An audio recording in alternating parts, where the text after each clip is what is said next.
I will tell you, I was inspired by people on Twitter or X or whatever we're calling it now, who are entrepreneurs and who really talk a lot about bias towards action. Just do it. Quit overthinking. Quit building the website too much. And I finally internalized that and said, that's correct. And I had this like longer term plan. I was going to do it a little bit later. And I thought, no, Heather, you're going to do it now. Welcome to Transitions, a podcast that explores the inflection points and critical moments behind the success of today's business leaders. I'm your host, Tim Ludwig. In each episode, I interview a successful founder, investor, or entrepreneurial leader and explore their lives' most critical moments. You'll hear stories of growth and resilience and find inspiration to help you navigate your own crucible moments. You can access all episodes, including transcripts, at transitionspodcast.com. My guest today is Heather Endresen, owner of Viso Business Capital, a lending advisory firm assisting acquisition entrepreneurs with their debt capital needs. Heather has spent her entire career in retail banking, beginning right after high school. She's lived the ups and downs of the industry and continually managed to succeed and develop deep relationships and specialized offerings in a normally commoditized market. In this episode, Heather and I discuss her early independence, how she learned to take risks and pursue the things that mattered to her, what adversity and a strong support system taught her about resilience, and her recent jump into starting her own business. Please enjoy my conversation with Heather Endresen. Heather, thank you for joining me. After hearing some of your story in our previous conversations, I genuinely became an even bigger fan. I was already a huge fan before and just increased my esteem for you remarkably. And so now I'm excited to be able to have a chance to share some of those experiences that we've talked about with a wider audience here. So with that, sort of welcome and thanks for joining.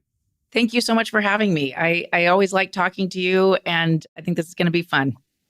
It will be. So we're going to go all the way back to the beginning. I mean, not to the moment of your life's beginning, but, back into childhood.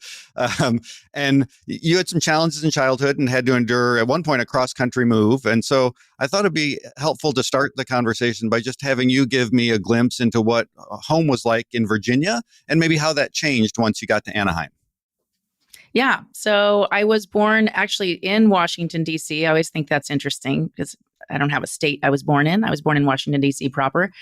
And, spent my first 11 years there. My parents were really, I don't think, ever together. So mainly being raised by a single mom and my grandparents, basically. So it was like a lot of back and forth, I would say almost 50-50, between where we were living. I went to a lot of different schools. I learned a lot from having to change schools because there's a skill to that. And you learn that very quickly as a child that you've got to find some friends, and there's a way to do that and a way not to do it. And so you learn the way to do it. And so a lot of changes, just constant change, I think. And then finally, my mother moved to California without us actually for about a year. And I have a brother, so without either of us, we were with our grandparents during that time. And then she moved us out. So then I had sixth grade, I think, left to go there. But we went from having that support system of our grandparents to not, to really being, a working mom and just kind of on our own all day into the evening every day. And even before that, we were intermittently latchkey kids. We joke about it now because it is kind of crazy. It's crazy to think of that, but we were latchkey kids for a while. Go back and tell me, you said there's a right way to make friends when you switch schools and a way that isn't so right. Like, what were the secrets that you unlocked that made it easier as you got more practice at that? You needed to be kind of show that you were friendly in some ways. It's just, some smiles, some willingness to participate in whatever conversation or whatever was going on. And then inevitably somebody would befriend you. Somebody would take you under their wing and you needed to be friends with that person or people, no matter whether you thought they were really your type or not. You take the friends that are offering friendship to you. And then you figure after that, you would integrate more and you would eventually find the friends that you clicked with a little bit better. But whoever was willing to befriend you, regardless, those are your new friends. Take them and be thankful that they're integrating you. Have you found that strategy still works? I mean, I can imagine like going to a conference or something, right? Where maybe it's the first time there and you don't know anybody. Do you still take the same approach when you're in new settings like that and trying to build quick connections with folks? Absolutely. It is exactly the same thing. And I did something like that in my career where I had spent many years in my earlier career doing SBA real estate loans. A lot of folks in the West do that because it's easier. The ticket sizes are pretty high, and so I was very connected to the real estate community, owner occupied real estate, and I switched about 12 years ago to the M&A side, and I started going to conferences where I didn't know a single person, and I was used to going to conferences where I knew everybody. So it was the exact same thing. I thought, well, this is just like changing schools. I am now in a new school and I need to make new friends. And of course, as an adult, I think it's a little bit easier. I think adults are a little quicker to be open and welcoming to new people, but it's the same skill. Yeah. And you mentioned you had a brother. Did he have as much success as you in making new friendships? Or was that sort of something that you both shared and learned together, or was his experience different, do you think? I think he did too. I think we both, neither one of us had, didn't have friends. We always had friends. So I think he learned the same as I did. Like you're dropped into a new school, it's time to make friends. But it's kind of funny story though. We were only one grade apart and we went to high school, same high school. And so there was a lot of crossover with friends, but we literally both kind of pretended like we didn't know each other at school. So people would become shocked that we were brother and sister later on because they knew both of us. And I don't know why we did that, but we did. We were, it's total separation, like I have my friends, you have your friends. Oh yeah, there's a few crossovers. And then they found out and they would be shocked. Yeah. It's interesting. I mean, I think a lot of that change can either make you develop those skills and adapt, or to sort of turn internally and figure out a lot of ways to be really self-sufficient. Right. And maybe that's books or video games or other hobbies, or, just being alone or outside or whatever. So it's just interesting to note that you chose the more extroverted path, I think, in seeking that connection. And it sounds like once you got to California, there was a lot of independence. You said your mom was busy and working, and this latchkey syndrome. And so that my childhood was similar when I got older. And throughout all that, I think you described to me your personality then was still friendly, fun, but maybe a little bit shy in some ways, and certainly not much of a leader, that you tended to be a little bit more of a follower, or just go with the flow kind of a person in a lot of situations socially. But at one point you got sort of up the courage to break out of that and do something that was a little bit braver, and try out for the cheerleading squad. And I'd love to hear more about that. Yes, I think it's funny that I chose that as one of my moments that was pivotal for me, but because I'm not really that kind of person that's, that I think of as being really into that social network. But, I was more of a follower. And one day I was walking along school with my friend and saw the poster for the tryouts. And I just decided right there, I'm going to try out. And I told her that. And she said, well, I'm going to try out too then. And we did. And it was kind of a social risk, because if you did something like that, you didn't make it, there was definitely some social risk involved. And I think I was just at a point where I had that confidence, that it was going to be fine, regardless. And I wanted to do it. And so what am I waiting for? There's only 4 years of high school. Go ahead and try out. So I did, and I made it. And it was, it was not like you asked me, was it all you thought it would be? No, I guess it wasn't. It did raise my social standing a bit. And I guess I got to see that it wasn't the end all be all, but it was important, I think, for me to take that risk of doing something like that. And thankfully it was, successful. And I gained a lot of confidence from that. I applied it in other aspects of my life, that it was okay to take those risks and go for the things that you want to do, rather than listen to that voice in your head that's telling you you can't or you shouldn't. Even in high school, did it spur you on to take more risks like that? Or was that sort of like the one big, because you singled it out as the one sort of pivotal moment. And I'm wondering if that was just because it was the first time, or it was the biggest time, or, what if there was a pattern that came after that? Not really in high school. That was it. That was my one big thing there. And I really, it applied kind of after high school when I started working, and I started realizing that I could ask for a raise, or I could ask for the next promotion. And that's, and that was just a few years later, because I started working right out of high school. And that's almost more, I mean, it's definitely risk taking, but more self-advocacy too, which I think speaks to that inner sense of confidence that you got to be able to take that first risk to even try out. The other part of that story, the independence. Yeah, the independence, I think, of having always been so independent, is, I tell myself you can do it. I don't wait for I didn't wait for my friends or look for other people to tell me I could or couldn't do it. In fact, I rarely listen to other people. Maybe that's not a good thing, but I really listen more to what is going on inside of my head and thinking that I could do it. And so I think that's the independence that all that latchkey kid lifestyle got me. When you're talking yourself up like that, is that like a deliberate inner monologue where you're sort of psyching yourself up, or it's so second nature that there's the confidence there and it's not like, okay, let's get ready, let's go, we can do this, or I can do this. It's just like, you just know at this point and you just take action, I think, even before maybe a conscious thought. Well, it's a little different for me. For me, it is kind of blocking out the naysayers or the negative voices that might be around you. As a woman, and I think this happens to everybody, but as a woman, you know, you might be surrounded by women in your family, your friends who aren't going to choose the path of, the same path that you are. And they will tell you, you shouldn't do this or you shouldn't do that. You can't, you shouldn't, et cetera, et cetera. So for me, it was more about not believing not believing those outside voices that are saying, no, you can't. And really just listening to the one inside that says, I really think I can. And believing that one instead of believing the people that are telling you maybe you shouldn't. Yeah.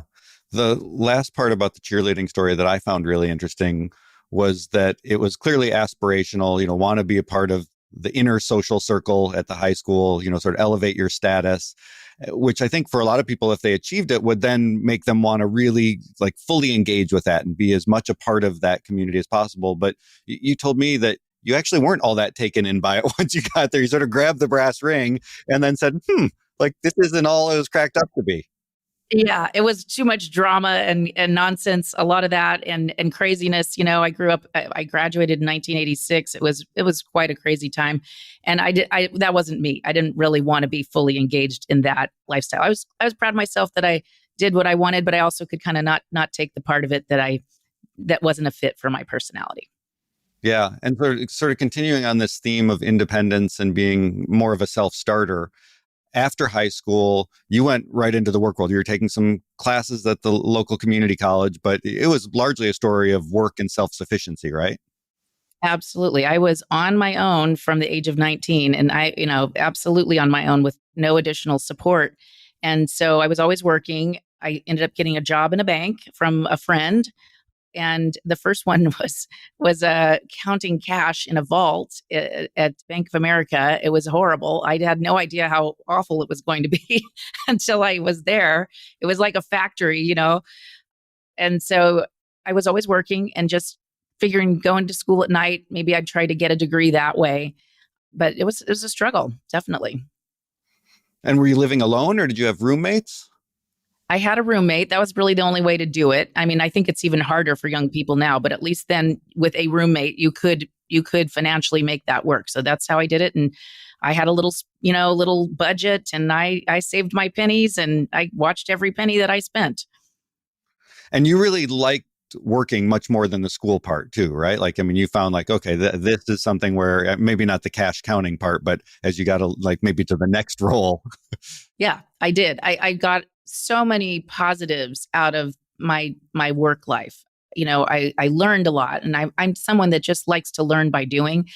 I think school is hard for me in that it's just so esoteric sometimes. It's very difficult you don't feel like you're learning as much. And when I was at work, I felt like I was learning all the time. And I was also getting a lot of really positive feedback from the adults, the older adults around me that, felt really good. So I felt like it was like an area where I could excel and feel really good about myself and also, take care of myself, put a roof over my head. And it was really positive for me. Yeah, I think the feeling of earning your own money that, came from your own sweat and labor is for a lot of people a real milestone moment where like, oh, okay, like I get this now. This is like all these things click, like this feels really good. It's empowering. Yeah, absolutely. Absolutely. So my friends were still at an age that they were partying and going to different colleges. And I just thought, I'm done with that. I don't need to party. I don't need to do any of that. I worked and I liked it. And this is kind of funny, I would sometimes be a little bummed out when Friday arrived because weren't going to have work on the weekend. Crazy as it sounds. And I was in my 20s. That's how I felt. How long did you keep up with the school before saying, you know what, this isn't the best use of my time, and it's not as interesting or as rewarding as just doing the work stuff? Yeah. I think it was at least a good 4 years of kind of grinding away at night school. And what was happening is I was getting promoted and I was getting jobs in this little bank that I worked for that you were supposed to have a college degree for, and I was getting the pay of someone who, would have. So I was getting to the point where I don't know what having the piece of paper is going to do at this point, and I'm tired. It's hard to work all day and go to school until 10 o'clock at night. And so I finally just decided it was okay to stop, and I did. I didn't like to advertise it because it was something that for my age group was considered like a really bad decision, that you were going to end up. If I told you this, we were told as kids, if you don't go to college, you don't get your degree, you're going to end up in a factory. And like the idea of a factory, which is not a terrible thing necessarily, but to us, it was portrayed as like the worst life you could imagine that you were going to be headed for if you did that. So I never told too many people that I didn't finish. Yeah, they could have said you'll be stuck counting cash for the rest of your career. That was my factory experience, and it was not fun. So, and I mean, once the banking thing, and I think you got out of the cash room, like things really started to click, and you had a really quick rise in the ranks there. And so by age 23, you were a department manager, right? Which is very young. And I imagine, tell me if I'm wrong, but I imagine in the banking world, like there's a lot of stability in a lot of those jobs. And so you were probably surrounded and in charge of a lot of people who had a lot of tenure and like certainly older than you and had been around the block a number of times. And that must have been challenging. It was. I mean, I was thrilled to have these opportunities given to me, and I took them very seriously. But at the beginning, I was almost embarrassed to ask my staff to do things for me because they were 10 years older than me, And so I did a lot of please and thank you. And I didn't feel comfortable at first with how to talk to them about doing things. But I got there. And I think, fortunately for me, they were great. The people that I worked with never gave me a hard time and called me kid or whatever, they could have done to be offended by my age at that point. So it was a nice group. It was a good way to learn at that age. What were the circumstances for that first promotion to the department manager that allowed you to jump the line, so to speak? Yeah, it was crazy. I was in a small bank. The early 90s there was a commercial real estate crisis, especially with small banks in California. And they were under a cease and desist. The bank ultimately made it, but they had to cut costs. So one day they had a layoff and they kept calling people upstairs. And I figured I was going to get the call because so many people were getting the call. At one point, my boss was called up and he came back down to pack his things. So I figured I'm next. They finally called me at the end of the day and said, "Oh, no, we're not laying you off. You're going to be the department manager." And I said, "I don't think I can do that yet. I don't think this is a good idea." And they said, "It's fine. You'll be fine." And so I realized, they were choosing the low cost, salary there. And the bank was not in good shape. So they kind of didn't have maybe too many great choices. So I went home that night and thought, well, what if I fail? That's not going to look good. But then I thought, at this age, I could bounce back if I failed.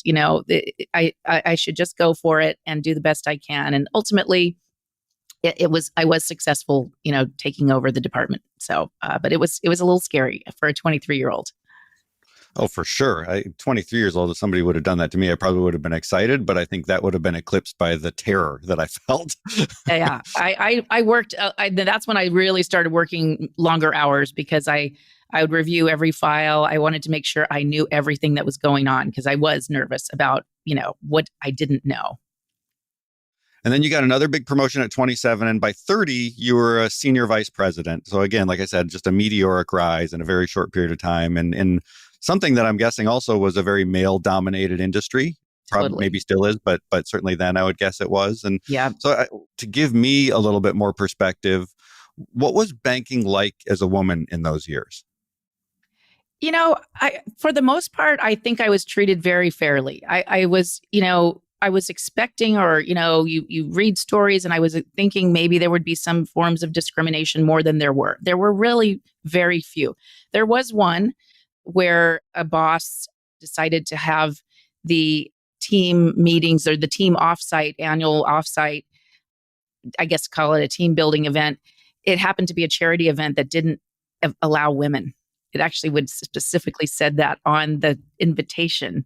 And that was pretty tough for me. I was the only woman on the team, and I found out only in the second year that they were all doing this every year, and that I couldn't attend. So I thought that was probably the most blatant, like, wow, that doesn't seem right. I know that charity does not do that anymore, but they did. So that was probably the worst. I think for the most part, people treated me really well.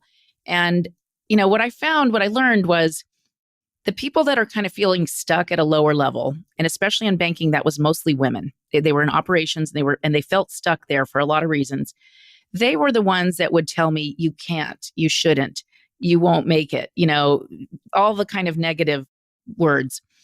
The people, whether they're men or women, at the next levels up that didn't feel stuck were very supportive and said the exact opposite and said, let me help you. I'll be happy to teach you. Excel wasn't even a thing. There was a program called Quattro, and a man in the bank showed me exactly how to use it. And I created a spreadsheet for one of the construction lenders, and he was just floored that it was like magic to him. It's so funny to think about that now. But a lot of people at that level, men and women, helped me. So I didn't feel like I was being discriminated against. But if you stayed at the lower levels, it was psychologically hard because they felt stuck. So they kind of wanted you to feel stuck too. And I don't think consciously, but sort of unconsciously, that's what happened. Yeah. I want to ask about what you think were your attributes that allowed you to be so successful through that chapter of your career. And as a part of that, I'm also wondering if you had mentors along the way, and if those were people that you cultivated, or they just sort of showed up and took you under their wing, or like, what was it that allowed you to, get all the way up to that level by the time you were 30? Yeah. I mean, the first one was what we talked about already. I just wouldn't listen to the people who said you can't. I would just try. Like, I'd try out for cheerleading. I would try out for the next job, even if I didn't have the degree, or somebody else said I shouldn't try. I would just go ask for it. So that was part of it. And then, yes, I absolutely had mentors who would sort of take me under their wing. They would say, you're really smart and you work hard, and, let me, take you out to lunch and talk to you about what you can do next. So I definitely had really great people along the way that just wanted to help me and offered to help me, which, I can never thank them enough. So I think you can never do something, no matter whether it's owning a business and running a business or having a career in banking, you need other people. Absolutely. I imagine part of it sounds like you're also an extremely hard worker. I like to work hard. I enjoy it. I think it's sometimes to my detriment, because in banking, everybody's not that way. That may be a surprise. Not really. And it would frustrate me, to be around coworkers that are not hardworking was really something I disliked a lot, and it showed, So that was like probably, that's to my detriment, that I was not very accommodating of people who I felt were kind of lazy and not hardworking. And unfortunately, banking, it's a type of career that sort of attracts some people like that. Yeah. Yeah. Which is not, again, a bad thing in itself. I mean, I think for the right circumstances with the right people, that's actually a great lifestyle, right? They can punch in, they can do their job, and then they can clock out at the end of the day and enjoy the rest of the things that they're interested in and be there for their family. And so, I mean, industries need a lot of those people as well. That's true. Exactly. It's just it was just very different from me as an individual. Yeah. Was that around the time, like, I don't know when you started having children? Was it around then, or just a little bit later? Yeah, no. So at 30, I made my goal of getting to a senior vice president. I'd, successfully started another SBA department for a bank. So I that's when I had my first child, my daughter, Rachel, who actually works with me now at Viso. So a lot of people know her now as well. But that was at 30, I had my first child. Okay. And Did that make you think that you wanted to stay in the work world like that, or did you consider leaving and becoming like a more of a stay-at-home mom? I asked because I was talking to a woman just a couple days ago who was, and I've heard it from a lot of women over the years, including my wife, about just the dilemma that creates for so many women, at least in our culture, right? About Yes. do I want to stay home? Do I want to work? Can I do both effectively? And it surfaces a lot of emotions, and so it's just for me right now, sort of top of mind since I just had a similar conversation. It totally, yes, absolutely. I don't see how it couldn't happen. When you become a mom, it changes everything. And here I'd been so focused on work and I was really torn. I didn't like going to the office. Fortunately, I was right at that time. It was kind of the beginning of even being able to work remotely from home. There was VPN and you could log in. I was actually logging in just at the end of my pregnancy, but while I couldn't go into the office. So I'd already had that set up. So what I started doing, I had a person coming in every day to take care of the baby while I worked for a few hours. And, so I just didn't go to the office as much. And I kind of kept it that way. If I did go to the office, it was for shorter periods and I'd come back and work, on my computer at home. So fortunately, that was just becoming available. I mean, if that wasn't available, I think I would have had a really tough time. And yeah, it does. It surfaces a lot of emotions. You don't know. For a while there, you feel very ineffective at both. You're not being a good enough mom. You're not being a good enough at your job. And for a little while, I did actually. I took 1 year and tried to be a stay-at-home mom. I say try because that was a little too much. That was too extreme for me that to go from what I had been doing. So I eventually learned that it would actually be better to do what I had been doing, which is, take advantage of the ability to work remotely some of the time, have someone in the house to take care of the baby and, still have my job. So eventually I came to that as a good happy medium. Yeah, I think everybody has to find their own right fit. And I hear more dads also talking about some of these things now, which I think is a good sign. And I know for me, when I had our first child, it was after about 6 months, I was going into the office every day still, and infants sleep a lot. And so I would leave in the morning and my daughter would be asleep. And if I came home at a reasonable hour, I might get a half an hour with her while she was awake, and then she'd be asleep again. And I thought, man, if this is what parenthood is like as a dad, this is not so great. Like my kid is just asleep all the time. I don't get to experience all these other things. And it was one of a number of ingredients for me at the time that created a huge shift in how I organized and prioritized my life. And it was a period of a lot of introspection to sort of figure that out. It sounds like in a similar way that you did. Like I tried different things and until I found what was the right balance for me. Right. And you want to be there. You're right. Like if you're leaving and all the time you have with your young child is they're sleeping, that's a horrible feeling. Yeah. So it's definitely a challenge. And I'm glad that we have so much more remote work now, because I just think that opens the door for moms and dads to do things that make sense for their family. So life was smooth, chugging along, going really well. And then a few years later, it's sort of this cavalcade of adversity, I think, crept into your life and or maybe exploded into your life is a better way of describing it. I mean, to me, this is, the probably the sort of crux in the whole story is this little episode here of things that were going on both personally and professionally. And I'd love to just have you unpack that a little bit. Yeah. So I had my daughter first, then my son 4 years later. And when my son was 5 years old, he was diagnosed with lymphoma. So we had to get him in for chemo, the whole works. It was, it's a blur to me, as I told you now. Like when I think back, it was such an incredible event, and so scary. But he survived. And I have to add, the year was 2008. And I'm divorced from his dad now, but we were married at the time. And his dad and I both worked in banks and finance. 2008 was the absolute worst time ever to be working for banks. And his dad, my ex-husband, had already been laid off before the lymphoma diagnosis came in. So I was the only one working. I had the health insurance, and this happened. And so fortunately, the only way I kept health insurance was through my coworkers who literally did the work for me. it was, you know, kind of two things happening at once. But in reality, I experienced it only as one thing. I didn't really realize how bad the financial crisis was becoming, to be honest, until after my son's treatment. We were out of the hospital, and I went, well, whoa. This is really bad. I didn't really realize.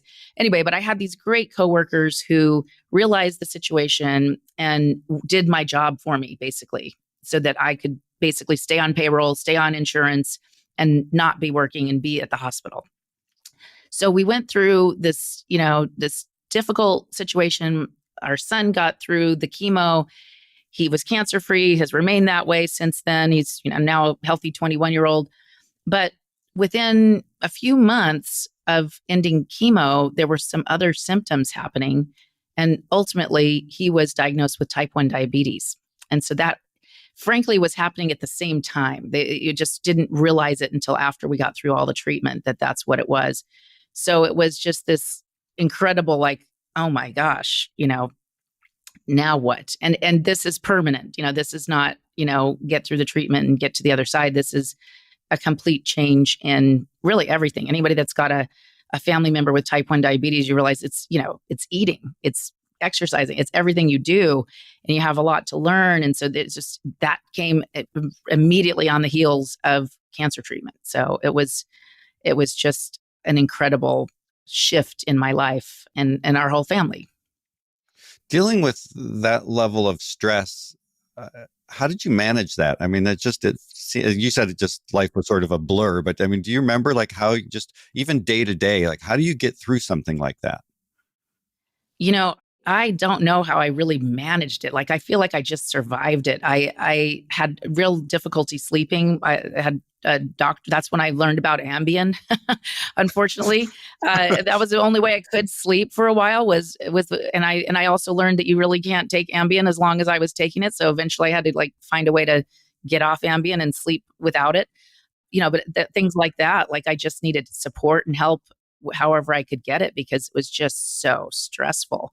And, I think everybody deals with that kind of stress differently.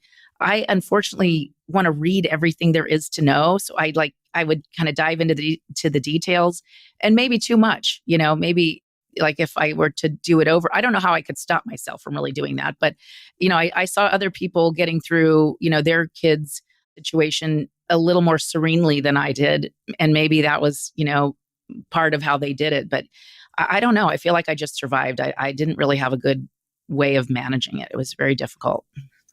And then with the type 1 diabetes diagnosis, how did you learn and educate yourself and educate your son about that? I mean, was there a community that you plugged into, or was it you just sort of going down the rabbit hole again and reading and learning and talking to professionals? Or Yeah. So, the hospital itself gives you a lot of training and they have classes, but I actually learned the most from an online community, actually, of parents, that, kind of a message board, and going on there. And, there was just a lot I read and interact with those other parents. And now they've even got I've got a Facebook group that I still belong to that is like that. And so it's a good way to, problem solve and realize that everybody's got the same kind of issues that you do, or if you have a weird one, that there's going to be somebody else out there that does as well. But it's kind of all, it's a huge learning curve, and it's kind of nerve wracking in the beginning, especially with a young child and they're growing and it's always changing.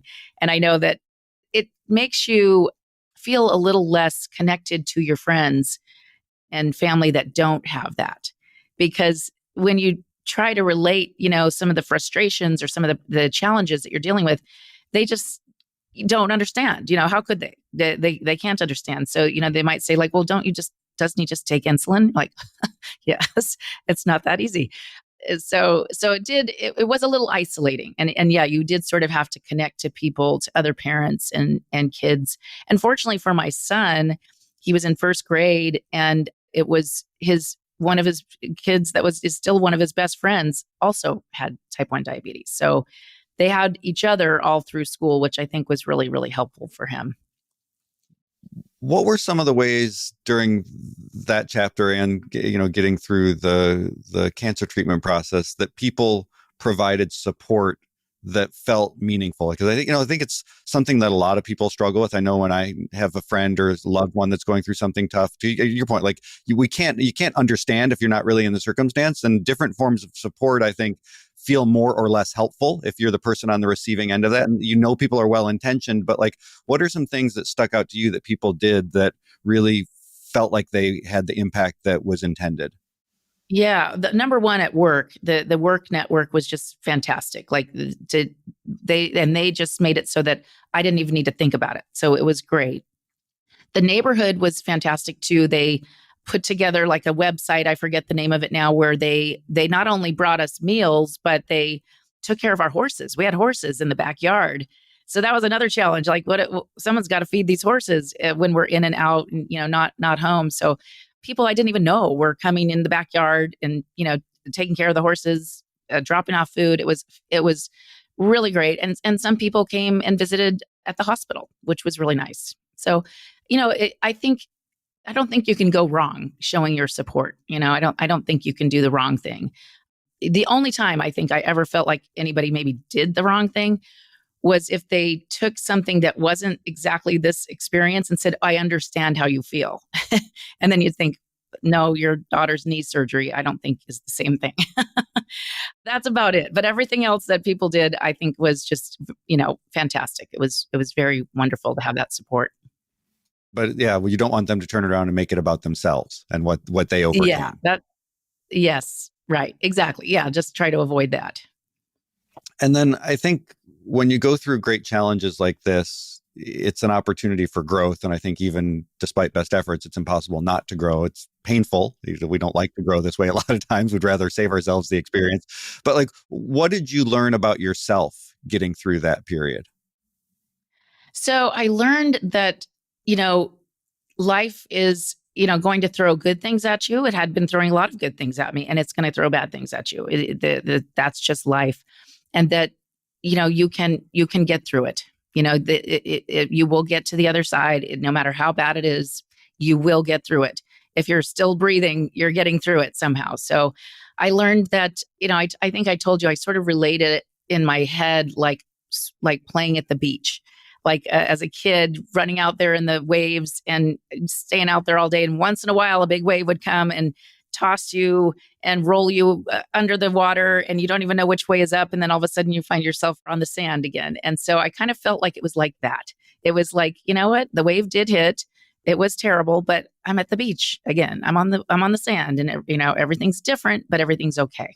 So I just learned you can get through just about anything.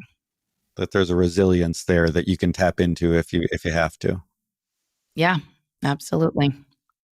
Going back to the professional realm for a minute here, just you had talked in one of our earlier conversations about a lot of banking being commoditized.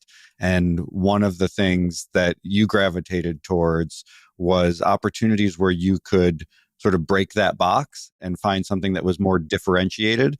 And I think you've done it at least a few times. And how did that help to shape and inform your career and your experiences as a professional in the industry? And how did you figure out how to do that? Or did you just sort of stumble into it, or attracted to bright, shiny objects that were new, or or was there method to the madness? Yeah. So I was able, because I didn't finish college, one of my banks allowed me to go to banking school. And in banking school, there was this really great professor that, hammered that point home that, banking is increasingly commoditized, and you better find a way. If you're going to be a leader in this industry, you better find a way to differentiate, or you're nothing.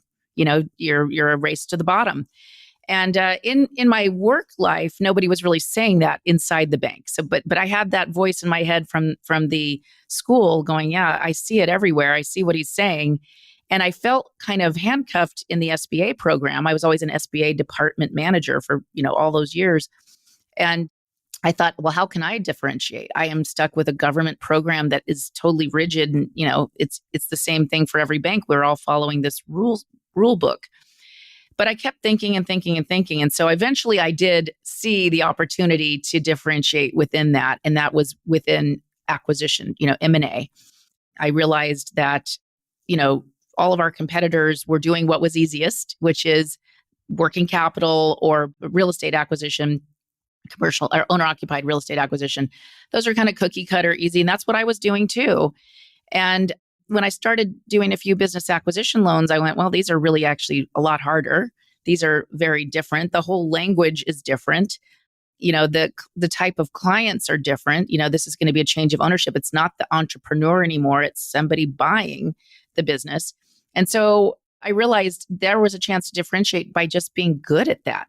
None of us were good at it. I always say, including me, we were not good at it. And I noticed that as well and thought, well, what we need to do is get really good at this by focusing on it. And that's how we can differentiate. And that's how I can finally fulfill that, that mission that professor gave us all those years ago to be different and not be a commodity.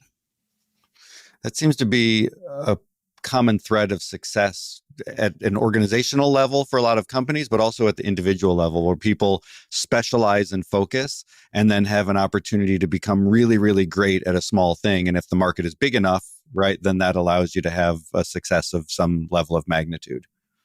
Exactly. But in banks, it was very difficult to be an SBA department serving, the retail side of the bank, all the people in the bank and your salespeople and say, you know what, I don't want to do all that other stuff. By the way, the other stuff that's easy and the other stuff that's safer because it's got real estate collateral. I want to do this really hard thing over here and only do that. So it was a journey to kind of get to the right bank that would allow us to do that and to find a team, that would come with me and do that.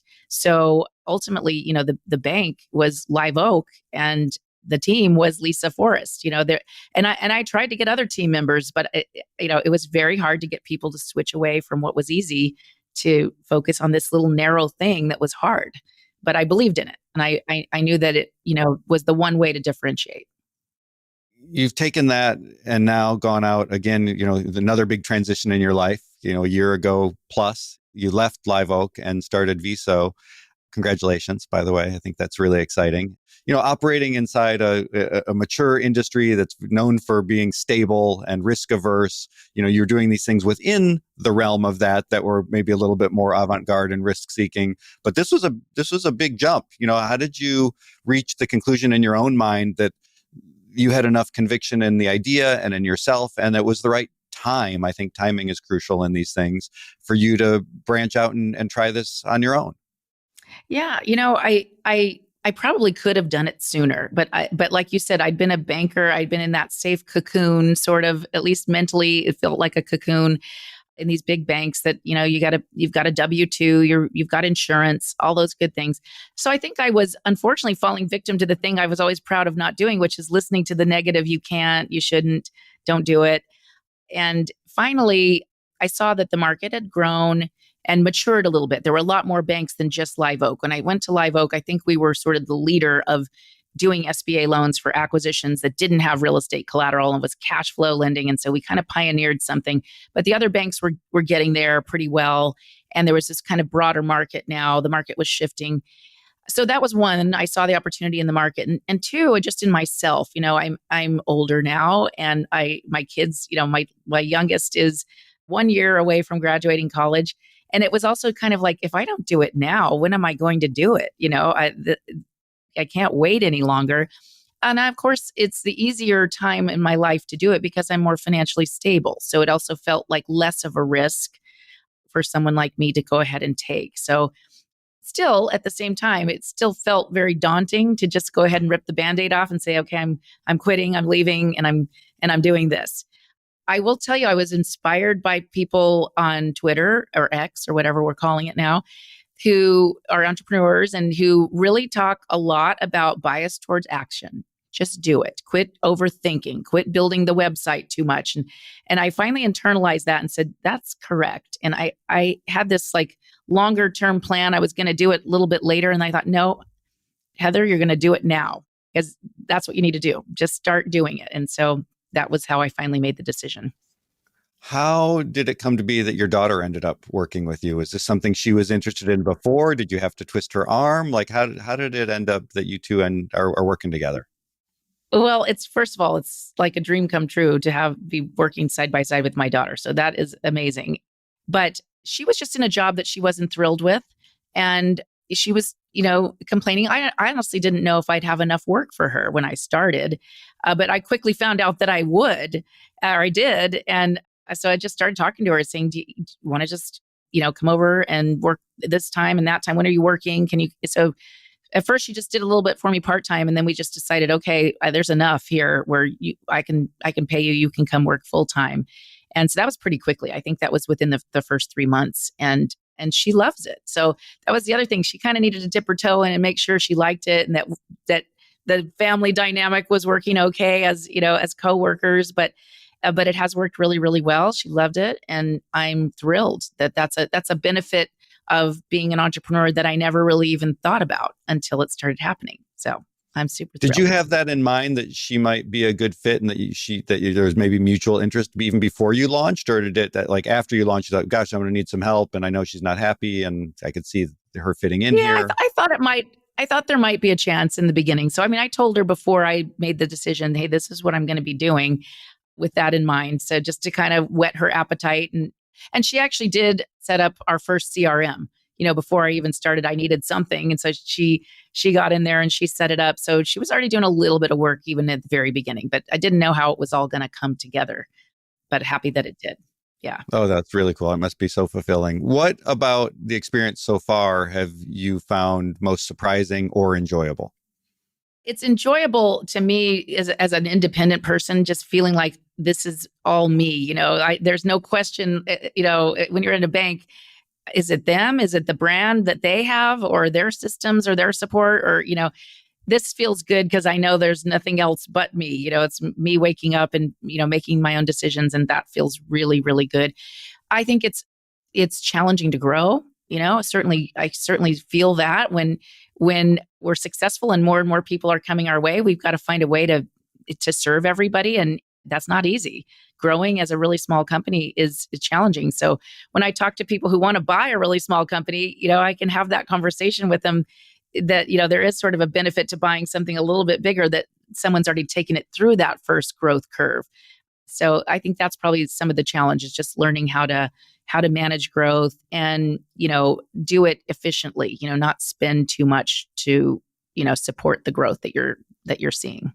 I will say, as somebody that's been around a lot of small businesses for a fairly long time, that's a first-class problem. It is a problem, but like when you're talking about growth and how to manage that, you're in a good place. Yeah, absolutely. That's how I felt too. Like this is just so great that the business got traction and people like the service. And so, yeah, I'm in a great position to have those kinds of problems rather than cash flow problems or something else. Yeah. Exactly. So final question, given everything about your life's journey so far, what aspect of it has been most surprising to you? Like if you could, rewind as a little girl and then sort of have a glimpse of where you are now, what would it be most surprising? Yeah, I don't think I would have ever thought I would be in banking with spreadsheets and numbers, and that would have been the thing. I think I would have thought of as a child of something more colorful, like a jockey or something. I was into horses and, something more romantic, than a banker with spreadsheets, and that I would actually love it as much as I ended up loving it. So I think that's probably the surprising part. I love it. Well, and your love for it has always shown through to me. I think that's part of what makes you really successful at what you do and such a special part of the community that we're both a member of. So we'll wrap it up there. But Heather, thank you again. Really, really appreciate you joining and love the conversation. Thank you, Tim. If you enjoyed today's episode, you can find transcripts and show notes at transitionspodcast.com. Please also feel free to share this episode on your favorite podcast player with friends and colleagues who might share an interest in exploring the most critical moments from the lives of today's business leaders.